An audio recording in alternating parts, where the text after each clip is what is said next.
नमस्ते, मेरा नाम है हिरानेंद्र चड्ढा। खोद दूंगा गड्ढा, क्योंकि छछूंदर के लाल छाता पहनने से सुअर अचानक कबाब में हड्डी बनाकर नहीं खाता। समझ रहे हो ना? तो आज के इस वीडियो में हम कोरिया के कुछ ऐसी नौकरी के बारे में बात करने वाले हैं जिसके आज के समाज में आज के टाइम पर कोई भी इज्जत नहीं रही। और फिर जो मुश्किल से एग्जाम पास करने के बाद भी जो लोग इस नौकरी में आ जाते हैं उनमें से 60% के करीब लोग 3 साल में इस नौकरी को छोड़ ही देते हैं और फिर दूसरे राह पर निकल जाते हैं। जी हां, मैं बात कर रहा हूं सरकारी जॉब की, जिसको इंडिया में अक्सर सरकारी बाबू के नाम से भी संबोधित किया जाता है। जी हां, एक टाइम पे इज्जत का प्रतीक रहने वाली इस नौकरी की इज्जत आज के कोरिया के समाज में अचानक इस कदर गड्ढे में कैसे गिर गई। और फिर आजकल के जवान लोग बहुत मशक्कत के बाद, बहुत मुश्किल परीक्षा पास करके जब सरकारी ऑफिसर बन जाते हैं तो फिर उनमें से आधे के करीब लोग क्यों 3 साल के अंदर ही अंदर इसको छोड़ रहे हैं, मैं इसका रीजन अपने अनुभव के आधार पर और फिर एकत्र किए गए आंकड़ों के अनुसार बताने वाला हूं। तो आओ यार, शुरू करते हैं बिना किसी हिरण के। देखो, शायद आप लोगों में से कई लोगों को पता ना हो, लेकिन मैं एक बात बता देता हूं कि मैंने कोरिया के बहुत ही बड़े सरकारी ऑफिस में 2 साल तक सरकारी बाबुओं के साथ काम किया है। मैंने उनके संगठन को जाना और फिर उनके काम करने के तरीके को देखा और फिर आसपास के बहुत सारे सार्वजनिक अधिकारियों से उनकी बातें सुनी। और फिर इस सारी बातों को सुनने के बाद मैं इस निष्कर्ष पर पहुंच गया हूं कि यार, सारे कोरिया में लोग सरकारी नौकरी करना ही क्यों चाहते हैं। देखो, कोरिया में ना सरकारी नौकरी की वर्तमान स्थिति ऐसी है कि उनकी जो सैलरी होती है ना, फ्रेशर की जो सैलरी होती है, उनकी सैलरी किसी भी प्राइवेट कंपनी की तुलना में 70 से 80% कम है। और फिर उनका काम करने का टाइम उनके मतलब प्राइवेट कंपनी वालों से लगभग दोगुना तिगुना ज्यादा है। और फिर उनके रक्षा करने वाले कानून नहीं है, मतलब सही बता रहा हूं कि उनके रक्षा करने वाला लगभग कानून ना के बराबर है। तो देखो, कोरिया में क्या होता है ना कि जैसे अगर कोई सरकारी नौकरी पा लेता है तो उसमें कम से कम ये उम्मीद पहले रहता था कि चलो ठीक है, मैं इस सैलरी के साथ अपने घर बनाऊंगा, अपने परिवार बसाऊंगा और फिर मेरा एक छोटा सा प्यारा सा बालक होगा। लेकिन पहले क्या होता था ना कि कोरिया सरकार के एक नीति के आधार पर कोरिया में जो मजदूरों को यानी प्राइवेट कंपनी वालों को जो वेतन मिलता है, पिछले 10 साल में उसमें लगभग 100% से अधिक बढ़ोतरी हुई है। लेकिन सरकारी ऑफिसर के वेतन इस दायरे से बाहर है। तो पहले क्या होता था कि आर्थिक संकट के टाइम पे सरकारी ऑफिसर के जॉब को सिर्फ इसलिए प्राथमिकता दी जाती थी क्योंकि उसमें कोई तुमको निकाल नहीं सकता और फिर उसमें तुम्हारी सैलरी भले बढ़े ना बढ़े, लेकिन ऐसा भी नहीं होगा कि अचानक तुम्हारी सैलरी कम हो। और फिर सबसे बढ़िया बात, 65 ईयर के सेवानिवृत्ति के बाद उनको हर महीने जो पेंशन मिलता है ना, उसका एडवांटेज सबसे ज्यादा बढ़िया था। लेकिन आज के इस वीडियो में मैं एक एक राजा देके उन सारे बातों का खंडन करूंगा।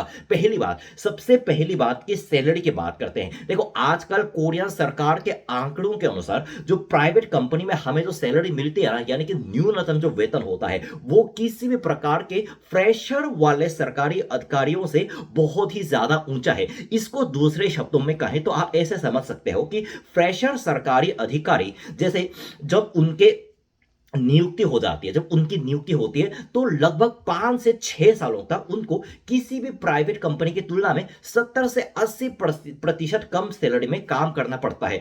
तो इतने सैलरी मिलने के बाद आप लोग शायद ऐसा सोच सकते हो कि क्या ये लोग कम काम करते हैं। भाई, ऐसा कुछ नहीं होता। इवन मैंने प्राइवेट कंपनी और फिर सरकारी ऑफिस दोनों जगह काम करके मेरा जो निष्कर्ष निकाला है ना, वो ये है कि देखो, अगर प्राइवेट कंपनी में हम हद से ज्यादा काम करें तो हम सरकारी ऑफिसर को ये दर्ज करके ये तो कम से कम ये शिकायत कर सकते हैं कि ये बहुत ही ज्यादा काम करवा रहे हैं और फिर ओवर टाइम का पैसा भी अपने हक के आधार पर लिया जा सकता है। लेकिन पता है, सरकारी ऑफिसर के लिए ना ये नियम अक्सर लागू नहीं होते।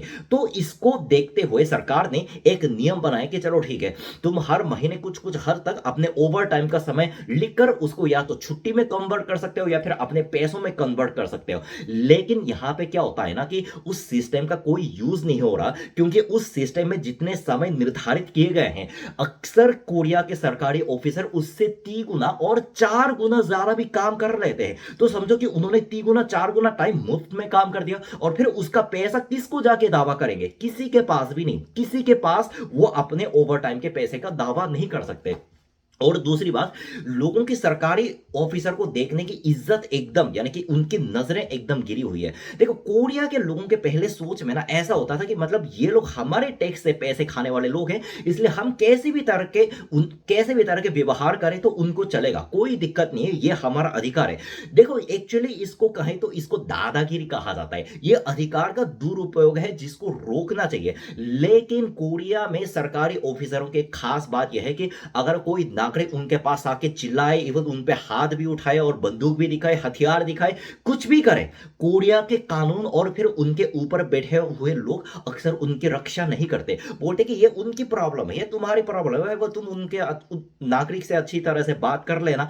लेकिन जैसे कोरिया के मुकदमे में कोरिया की अदालत हर बार मतलब 99% केसेस में हमारे नागरिक के पक्ष में फैसला सुनाती है। इसका मतलब यह होता है कि जब हम कोई भी नागरिक किसी भी सरकारी बाबू से मिलता है तो उसके भीतर ना जैसे किसी तरह का पायदान बन जाता है जिसके ऊपर नागरिक रहता है और फिर जिसके नीचे सरकारी ऑफिसर रहता है। और समझो, सरकारी ऑफिसर का मतलब क्या होता है, वो लोग नागरिकों के लिए ना उनको कई सारी जिम्मेदारी उठानी पड़ती है। जितनी बड़ी जिम्मेदारी उतना बड़ा काम। देखो, कोरिया में क्या होता है ना कि जैसे कई बार अगर समझो मेरे को सिगरेट बेचने के लिए लाइसेंस चाहिए, और कोरिया के कानून के अनुसार ना एक निश्चित क्षेत्र के अंदर कुछ ही लोगों को यह सिगरेट का लाइसेंस मिल सकता है, और उसके लिए बहुत ही ज्यादा कंपटीशन होता है। और समझो, कंपटीशन को कई बार सरकारी ऑफिसर अपने विवेक के, अपने विचार के आधार पर इसमें फैसला सुना देते हैं, और फिर जो पक्ष जो इसमें थोड़ा बहुत एडवांटेज रखता है, जैसे कि परिवार में कोई विकलांग है या फिर देश के लिए कुछ योगदान दिया, इस तरह के लोगों को प्राथमिकता देकर लाइसेंस जारी करते हैं। और फिर दूसरा लाइसेंस, जो बंदा लाइसेंस जीतने में विफल रहा, वो आकर हंगामा करता है कि अबे बहन के लोड़े, तेरी हिम्मत कैसे हुई मेरा लाइसेंस कैंसिल करने की, मैं तुम्हारे खिलाफ कोर्ट में केस कर दूंगा और तुम साले देखते रह जाओगे। और फिर ऐसे में उसको रक्षा करने के लिए कोई तो कानून होना चाहिए ना। लेकिन सरकारी ऑफिसर कोरिया में उनकी खास पद के कारण या फिर उनकी स्थिति के कारण अपने इस अधिकार का उपयोग नहीं कर पाते। और फिर कई बार तो ऐसा होता है कि उनके ऊपर जो सीनियर बैठे होते हैं, ऐसे मामले में वो ज्यादातर नागरिकों के पक्ष में बातें बोलते हैं कि अरे सर, आप थोड़ा बहुत शांत हो जाइए, हम इसको बोल देंगे कि मतलब यार वो अपने में मुकदमा लड़ लेंगे अपने पैसों से। और समझो, कई नागरिक तो सही में अपने पैसों से मुकदमा लड़वा भी लेता है। और मैंने पहले भी कहा कि कोरिया के अदालत इस तरह के पक्षों में ज्यादातर नागरिकों के पक्षों में फैसला सुनाती है। और फिर अगर वो सरकारी ऑफिसर मुकदमा हार जाए ना, तो मुकदमे के सारे पैसे और फिर उनके मुआवजे के पैसे भी अपने पैसों से डालना पड़ता है। समझ रहे हो, अपने पैसों से। यही होता है कि देखो, ये बात हर कोई जानता है कि सरकारी ऑफिसर का मतलब ये है कि मेरे पास काम के साथ जिम्मेदारी भी है देश के नागरिकों के साथ। लेकिन अगर एक बार जिम्मेदारी का गलत इस्तेमाल करने से चूक गया ना, तो मेरे को बहुत सारे, मेरे ऊपर इतने सारे मुकदमे आ जाएंगे। मैं एक बार जब वहां पे 2 साल तक बैठ के काम कर रहा था ना, तो मेरे बगल के टेबल पे जो सरकारी ऑफिसर बैठती थी, उनका काम था कि जैसे वो भवन होते हैं ना, भवन जैसे बहुत कीमती चीज होती है, भवन के वो लाइसेंस को कैंसिल करना है, लाइसेंस को देना है या नहीं देना है, इसको संभालने के उसका काम था। और इतनी बड़ी जिम्मेदारी संभालने के लिए सिर्फ देश में 2 औरतों को बिठा दिया। रोज लोगों का चिल्लाना मेरे कानों में पड़ रहा है कि अबे तेरी हिम्मत कैसे हुई, अबे ओ भोसड़ी के बच्चे, मैं तेरे खिलाफ कोर्ट में ऐसा केस करूंगा ना, कोई तुम्हारे 60 जन्म के बच्चे भी पैदा नहीं कर पाएंगे। और फिर उसको साथ रोना, लेकिन वो अपने पास रोने का टाइम भी नहीं रख सकते क्योंकि उसके पीछे 10 लोग ऐसे खड़े हैं। और फिर बोलते हैं अबे इतना टाइम क्यों लगा रहे हो भाई, जल्दी बैठता, मेरे को काम पे जाना है बे। हाँ, इस तरह से, यानी कि यहां पे कुछ ऐसे होते हैं कि सरकारी ऑफिसर इस तरह से गुस्सेदार नागरिकों से रोज मुलाकात करते हैं, लेकिन अपने अधिकार के बचाव के लिए उनके पास हार्डली कुछ काम होते हैं। मतलब अपने अधिकार का समझो कि ये लोग उपयोग कर ही नहीं सकते।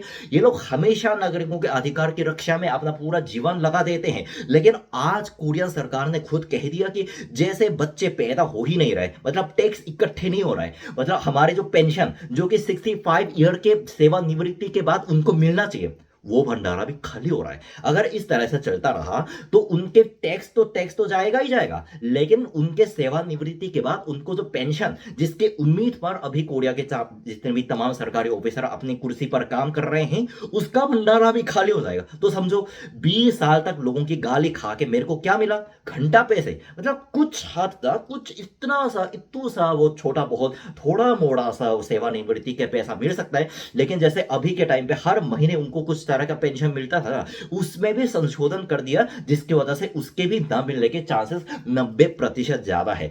तो देखो आजकल के टाइम पे ना कोरिया में सरकारी जॉब की स्थिति कुछ इस तरह है। एक तो सैलरी प्राइवेट कंपनी से 70% कम है, और दूसरी उसके प्रति कोई सामाजिक इज्जत नहीं है, कोई भी नागरिक उसको इज्जत की नजरों से नहीं देखता। और तीसरा, अगर एक काम गलती से किया ना, और फिर अगर मैंने काम सही भी कर दिया, लेकिन अगर नागरिक का मूड बिगड़ा, तो मेरे ऊपर केसेस आने के चांसेस 90% से ज्यादा है, और फिर उसमें अगर मैं हार गया ना, तो मेरे पैसे जाएंगे। और चौथी जो सबसे बड़ी आशा थी, पेंशन, वो भी सरकार ने खुद बोल दिया कि अब वो टैक्स अगर इकट्ठे नहीं होंगे तो हमारे पास वो देने के लिए कुछ नहीं बचेगा। तो समझो सरकारी ऑफिसर बनने का कोई कारण ही नहीं है, समझ रहे हो ना। तो यही वजह है कि आजकल के जवान लोग एक टाइम पे उनका ड्रीम जॉब रहने वाली सरकारी ऑफिसर को खुद छोड़कर दूसरे जॉब में कूद रहे हैं, इवन डिलीवरी बॉय बन जाते हैं। क्योंकि आपको पता है ना कि कोरिया में डिलीवरी बॉय की सैलरी बहुत ज्यादा है, वो जितना काम किया, जितने घंटे काम किया, उससे ज्यादा कमा सकते हैं। अब ऐसे हालत, इज्जत वैसे दोनों की नहीं है, लेकिन फिर भी